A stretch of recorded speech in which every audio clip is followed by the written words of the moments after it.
This is Land of Havilah, Proverbs 7, with more fatherly instruction. Verse 1.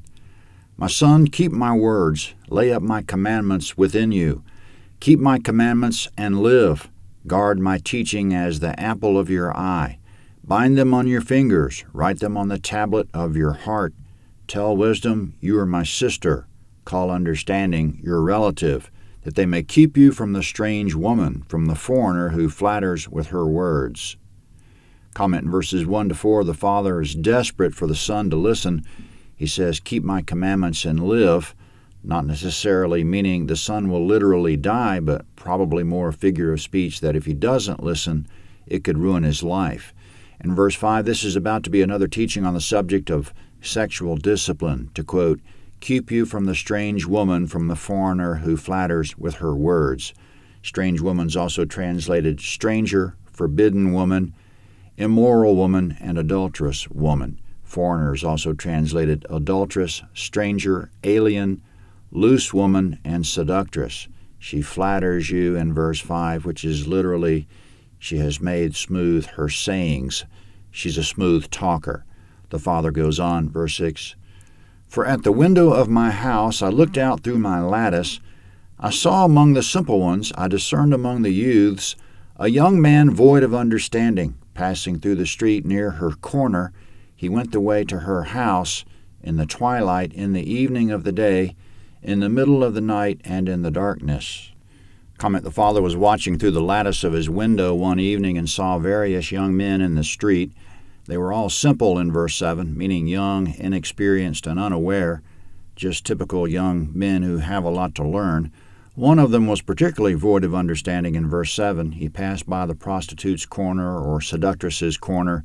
He went with her in verse 8. Now more about the encounter as it happened on the corner, verse 10. Behold, there a young woman met him with the attire of a prostitute and with crafty intent. She's loud and defiant. Her feet don't stay in her house. Now she's in the streets, now in the squares, and lurking at every corner. So she caught him and kissed him. With an impudent face she said to him, sacrifices of peace offerings are with me. Today I've paid my vows. Therefore I came out to meet you, to diligently seek your face, and I've found you.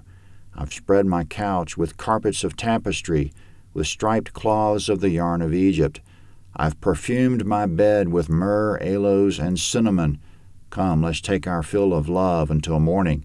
Let's solace ourselves with loving. For my husband isn't at home. He's gone on a long journey. He's taken a bag of money with him. He'll come home at the full moon. Comment in verses 10 to 13, she's skimpily or flamboyantly dressed, quote, with the attire of a prostitute, end quote. She's loud, defiant, prowling the streets, giving signs of affection to random men, and impudent, which means bold, disrespectful, and shameless. Verses 14 to 20 were a litany of her typical sales pitches.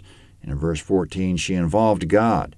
She has peace offerings at home, which means she has meat that was sacrificed to God. She's not immoral is the message. She believes in God. This is all on the up and up, which is her message, not God's. Come on over, she says. I have a nice meal for you, meat and everything. Meat wasn't so common in the days without refrigeration, so it was a special deal. Then there's some other come-ons. In verse 15, I was looking for you specifically. I'm specifically attracted to you. In verses 16 and 17, I have my house ready for you with every comfort and luxury and complete privacy. In verse 18, it's not sex, it's love. Quote, let's take our fill of loving until the morning. Let's solace ourselves with loving. In verse 19, my husband went on a long trip and won't be home for days and days until the full moon. The rest of it coming up in verses 21 to 27 hardly needs any comment. Verse 21. With persuasive words she led him astray. With the flattering of her lips she seduced him. He followed her immediately, as an ox goes to the slaughter, as a fool stepping into a noose, until an arrow strikes through his liver, as a bird hurries to the snare, and doesn't know that it will cost his life. Now therefore, sons, listen to me. Pay attention to the words of my mouth. Don't let your heart turn to her ways. Don't go astray in her paths. For she's thrown down many wounded. Yes, all her slain are a mighty army. Her house is the way to Sheol, going down to the rooms of death. Comment, her slain are a mighty army in verse 26, meaning multitudes of young men have been wounded and died in love affairs. It killed them on the inside is probably what that means. In verse 26, they were wounded and slain. In the last verse, her house is the way to Sheol, going down to the rooms of death. She'll put you in living hell. And here we're more reminded not so much of outright prostitution, which is more impersonal, but of romantic relationships outside marriage that shipwreck young men and women. During her sales pitch, he fell for the allure of love and her supposed special attraction for him.